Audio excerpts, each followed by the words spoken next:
좋은 아침입니다. 미가서 3장 8절에서 12절 말씀 묵상하도록 하겠습니다. 8절. 오직 나는 여호와의 영으로 말미암아 능력과 정의와 용기로 충만해져서 야곱의 허물과 이스라엘의 죄를 그들에게 보이리라. 자, 가짜 종교 지도자들, 거짓된 종교 지도자들은요, 자기들 이익이 있을 때는 절대로 죄와 허물에 대해서 이야기하지 않고요, 평안하다 이야기했었는데 반해서 오늘 미가는요, 타협하지 않고 지도자들의 허물과 죄에 대해서 그들의 하나님을 향한 반역과 그들의 고의로 계속 저지르고 있는 이 고범죄에 대해서 드러내고 계속해서 경고하는 일을 하겠다, 이렇게 이야기하는데요. 이 일이 쉽지 않죠. 근데 이 일을 위해서 하나님께서 성령을 통해서 주시는 능력이 있습니다. 여기 보니까 여호와의 영으로 말미암아, 성령으로 말미암아 능력과 정의와 용기로 충만해져서라고 이야기하는데요. 사실 성령 충만이 무엇이냐? 성령으로 말미암아 능력이 충만해지는 것이고, 정의가 충만해지는 것이고, 용기가 충만해지는 것을 말합니다. 첫 번째, 여기 정의가 충만해진다, 그 능력이 충만해진다고 이야기했는데요. 여기서 말하는 능력은 무엇일까요? 최고의 능력은 이 말씀을 말씀대로 선포하고 죄와 허물으로 이렇게 폭로하기 위해서는 자신이 이 죄와 허물에 동참하지 않고 있어야만 가능하죠. 이 죄와 허물에 동참하지 않을 수 있는 능력을 여기 능력이라고 이야기하고요. 성령 충만은 능력 충만인데요, 죄와 허물에 동참하지 않을 수 있는 능력을 이야기합니다. 이런 능력이 있어야지만 죄와 허물에 대해서 지적할 수 있게 되죠. 두 번째, 정의 충만이라고 했는데요. 이 정의 충만은 보통 정의로운 행동, 다시 말하면 약한 자를 돌아보고 그 매인자를 자유케 하는 일을 하겠다, 이런 뜻으로도 쓸 수 있습니다. 왜냐고 하면 백성들의 지도자들은요, 그들의 고혈과 고육을 빨아먹는 이렇게 착취하는 일을 했지만, 바른 하나님의 사람인 이 미가는 정말 정의로 충만하여서 약한 자를 돌아보고 매인자를 자유케 하는 일을 해야 했기 때문에 그렇게 해석할 수도 있습니다. 그런데 미시파트는 이 정의라는 번역 외에도 규례, 판결이라고도 번역되는 단어라고 말씀드렸는데요. 사실 빈도로 보면 규례로 번역하는 일이 제일 많고요. 그 다음에 정의로 번역하고요. 그리고 이제 판결로 번역하는데요. 여기서는 사실은 이제 규례로 번역해도 되겠습니다. 여러분, 허물과 죄에 대해서 그들에게 보이기 위해서는요, 자신이 하나님의 말씀, 하나님의 규례를 그대로 받아들여야지, 이게 하나님이 죄라고 이야기해야지, 예, 나도 그것이 죄입니다라고 받아들이는 사람만이 죄에 대해서, 허물에 대해서 죄라고 이야기할 수 있지. 여러분, 그걸 내가 죄라고 받아들이지 않고 나 안에서부터 그것이 죄라고 인정하지 않는 사람이 어떻게 다른 사람에 대해서 그것이 죄라고 허물이라고 이야기할 수 있겠습니까? 그래서 여기서는 정의 충만은 규례 충만, 다시 말하면 말씀 충만이라고 번역해도 그 의미가 더 정확하겠다, 이런 생각이 듭니다. 여러분, 사실 우리가 성령 충만하지 않으면요, 반드시 하나님의 말씀을 그대로 받아들이지 못하고요, 반드시 말씀과 논쟁하고 말씀에다가 뭔가를 더하든지 말씀에다가 무엇을 빼게 됩니다. 그러나 성령 충만하면 말씀 그대로를 전부 통째로 받아들이게 되고요, 믿게 되고요, 그러니 자신부터 지킬 수 있게 되는 것입니다. 마지막으로 이 용기 충만해서 이 일을 감당하겠다고 하는데요. 여기서 말하는 용기란 하나님의 말씀대로 선포할 수 있는, 외칠 수 있는 담력을 이야기합니다.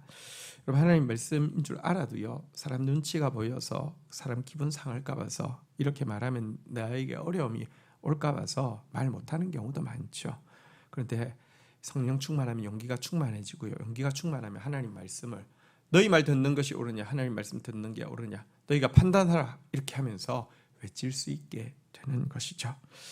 자, 우리 미가처럼 성령으로 충만해서 능력과 이 규례와 용기로 충만해지고, 그래서 죄와 허물과 싸우고 죄와 허물을 떨쳐버리는 저와 여러분들이 되기를 주의 이름으로 축복합니다. 9절, 야곱의 족속의 우두머리들과 이스라엘 족속의 통치자들 곧 정의를 미워하고 정직한 것을 굽게 하는 자들아 원하노니 이 말을 들을지어다. 자, 이제 정치 지도자, 종교 지도자들의 죄가 이 사회 전체에 어떤 결과를 미칠지를 선언을 하고 있는데요. 미가는 지금 다시 한번 이 지도자들이 그 정의를 몸서리칠 정도로 미워한다 이렇게 이야기하고 있습니다. 또한 그들은 정직한 것, 다시 말하면 올곧은 것을 어떻게든지 굽게 만든다라고도 지적하고 있습니다. 여러분, 정의를 몸서리치게 싫어하는 자들, 그리고 올곧은 것을 그냥 놔둘 수가 없고 계속 굽게 만드는 자들, 이들이 지금 지도자들이었고요. 이들이 심판을 지금 불러들이고 있는데요. 사실은 이것은 여러분, 타락한 사람이 점점 더 높은 자리로 가면 갈수록 점점 더 이런 모습이 더 강하게 나올 뿐입니다. 우리 속에, 여러분, 타락한 사람들 속에는요, 이미 정직한 것을요 굽게 만들려는 경향과, 여러분, 정말로 이 그 정의에 대해서 몸서리칠 정도로 미워하는 마음이 내재되어 있죠.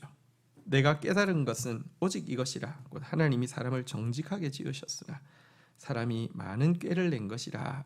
여기 많은 꾀를 냈다는 것은 계속 굽게 하고 이렇게 꼬우고 저렇게 비틀고 이렇게 한다는 그런 의미가 되겠습니다.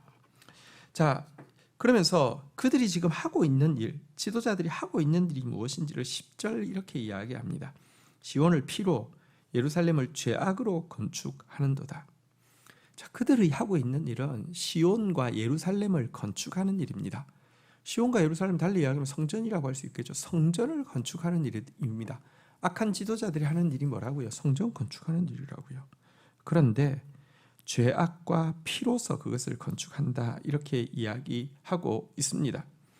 힘없는 백성들의 피 흘림을 통하여서, 그리고 또 실은 성전이라고 하지만 그것은 사악한 우상 숭배의 죄악으로 가득 찬 곳이지 성전이 아니라는 것이죠.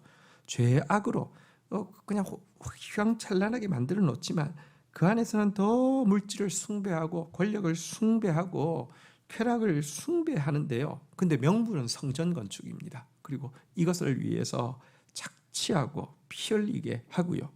또 그렇게 세우고 나면요, 내가 이랬거나 저랬거나 성전을 지은 사람이야, 성전을 이렇게 휘황찬란하게 지었어라고 하면서 그것 가지고 더욱 자기의 권위를 공고히 하고 자기들의 공로를 과시하면서 자기들이 이렇게 다스리는 것을 정당하다고 합리화하는데 사용하고 있다 이렇게 지적하고 있습니다. 자, 11절 보도록 하겠습니다. 그들의 우두머리들은 뇌물을 위하여 재판하며 그들의 제사장은 싹스를 위하여 교훈하며 그들의 선지자는 돈을 위하여 전을 치면서도 여호와를 의뢰하여 이르기를 여호와께서 우리 중에 계시지 아니하냐, 재앙이 우리에게 임하지 아니하리라 하는도다. 이들 지도자들이 성전 지어놓고 하는 일이 무엇입니까? 뇌물만 받으면 재판을 그릇되게 합니다. 이 판결이라는 단어가 뮤시파트, 정의와 같은 단어라고 말씀드렸죠. 근데요, 그러니까 정의에 반대되게 판결을 하는 것이죠. 또 종교 지도자는요, 돈을 위해서 교훈합니다. 내가 무슨 말 하면 돈을 더 많이 낼까? 내가 무슨 말 하면 저 사람 주머니에 있는 돈을 빼낼까? 이것 가지고 교훈하고요. 선지자들도요, 돈 받기 위해서요 점칩니다. 그러니까 그 말해줘서 기분 좋게 해서 돈 뜯어내고, 이 말에서 무섭게 해서 돈 뜯어내고, 이 성전이라는 이 장소를 이제 그 기반으로 해가지고 여기 모여든 사람에게 여러분들 이 뇌물 받고 재판하고 돈을 위해서요 이 종교를 이용하고 있는데요. 그러면서도 믿는 구석이 있습니다. 여호와를 의뢰하여 이르기를 여호와께서 우리 중에 계시지 아니하냐 재앙이 우리에게 임하지 아니하리라. 예루살렘은 하나님의 거룩한 성전이 있는 곳인데 절대로 안 망한다는 것입니다. 아주 천년만년 안 망한다는 것입니다. 미가는 처음부터 이야기했지 않습니까? 하나님은 성전으로부터 나오셨다고요. 여러분, 하나님을 예루살렘에 딱 가둬놓고는요, 요 안에서 우리가 차려드리는 의식이라는 재물이라는 이거 받아 잡수시고 그 안에만 계세요. 그리고 그곳으로부터 밖에 나와서 우리의 일상의 삶을 간섭하기 시작하며 하나님 선 넘는 행동하지 마세요. 자꾸 이런 식으로 나오면 가만 안 둡니다. 하나님 죽여버립니다. 이렇게 여러분 말하는 그들. 그러면서도 이 예루살렘이라는 이 종교적인 플레이스를 가지고 있는 것 가지고요, 우리 절대 안 망해 하면서요. 이게 여러분 공로주의 종교가 의식주의 종교가 율법주의적인 종교가 무서운 겁니다. 행동으로는 사탄적인 행동을 하지만 여러분 그들 속에 하나님 이름으로 완전히 안전하다라고 이렇게 하니 기가 막힐 노릇 아닙니까? 자, 2절 한번 보도록 하겠습니다. 이러므로 너희로 말미암아 시온은 갈아엎은 밭이 되고 예루살렘은 무더기가 되며 성전에 사는 수풀의 높은 곳이 되리라. 이런 저들의 모습 때문에 여러분 하나님은 시온과 예루살렘을 갈아엎어 놓은 밭처럼 이 돌에서 이렇게 밭에서 끄집어낸 그 돌들은 한 군데 무더기처럼 모아놨는데요. 건축물들이 다 부서져서 마치 밭에서 나온 그 자갈 돌 이거 모아놓은 것처럼 무더기처럼 되고요. 성전은 이제 아무도 찾는 이가 없어서 수풀로 우거지게 할 것이다. 이렇게 말씀하고 있습니다. 이들 지도자들의 죄악은 개인적인 징벌뿐 아니라 공동체 전체가 멸망하는 벌을 초래하였다는 것입니다. 무서운 일이죠. 네. 근데 여러분 이렇게 하나님께서 말씀하시는 것은 그제라도 듣고 돌이키라 하면 돼. 문제는 돌이키지 않는 것이죠. 하나님 침묵하시는 것도 이제라도 정신 차리고 내 말 들으라는 것인데 침묵하니까 더 좋다고 하고요. 이제 하나님께서 심판을 선언하셔도요, 인내하시면서 기회를 주시는데 이거 농담하시네 이러면서 넘어가니 희망이 없는 것입니다. 사실은 시간이 한참 지나서 이제 진짜 멸망을 하는 순간 예레미야가 그 멸망 직전까지도 이야기하고 있습니다. 예레미야서 26장 8절부터 보면 예레미야가 여호와께서 명령하신 말씀을 모든 백성에게 전하기를 마침에 제사장들과 선지자들과 모든 백성이 그를 붙잡고 이르되 내가 반드시 죽어야 하리라. 어찌하여 내가 여호와의 이름을 의지하여 예언하여 이르기를 이 성전이 실로같이 되겠고 이 성전이 황폐하여 주민이 없어지리라 하겠느냐 하며 그 모든 백성이 여호와의 성전에서 예레미야를 향해 모여드니라. 너 반드시 죽으리라. 뭐라고? 이 성전이 황무해서 사람이 없어진다고? 너 반드시 죽어야 한다. 이렇게 외칠 때 예레미야가 이렇게 말하죠. 이르되 여호와께서 나를 보내사 너희가 들은 바 이 모든 말로 이 성전과 성을 향하여 예언하게 하셨느니라. 그런즉 너희는 너희 길과 행위를 고치고 너희 하나님 여호와의 목소리를 청종하라. 그리하면 여호와께서 너희에게 선언하신 재앙에 대하여 뜻을 돌이키시리라. 이렇게 부탁하고요. 그 9절에 보면 미가의 이야기를 바로 우리가 방금 읽었던 12절을 인용되고 있음을 보게 됩니다. 유다 왕 히스기야 시대에 모레셋 사람 미가가 유다의 모든 백성에게 예언하여 이르되 만군의 여호와께서 이와 같이 말씀하셨느니라. 시온은 밭같이 경작지가 될 것이며 예루살렘은 동물 무더기가 되며 이 성전에 사는 산당의 숲과 같이 되리라 하였으나, 여러분 근데 문제는 안 듣는다는 것이죠. 그래서 결국 느부갓네살 시대에 이 모든 말씀이 실제가 되어버리고 말았습니다. 여러분 이 예배당, 성전이라고도 부르지 마십시오. 예배당이지요. 근데 이건 건물이 아닙니다. 또 예배당에 사는 일은 의식과 제사가 드려지는 것이 아닙니다. 여러분 이 성전은 참 성전은 성도가 가난하고 겸손한 마음으로 하나님 앞에 모여서 하나님을 찬양하고 하나님의 말씀을 받고 그 말씀으로 서로 사랑하고 세상을 축복하는 것이 성전입니다. 거룩한 무리가 없는 거룩한 장소는 회파될 우상에 지나지 않습니다. 우상의 소굴에 지나지 않습니다. 주신 말씀 붙잡고 우리도 미가처럼 성령 충만하여서 능력과 이 정의, 규례와 용기로 충만해질 수 있게 해달라고.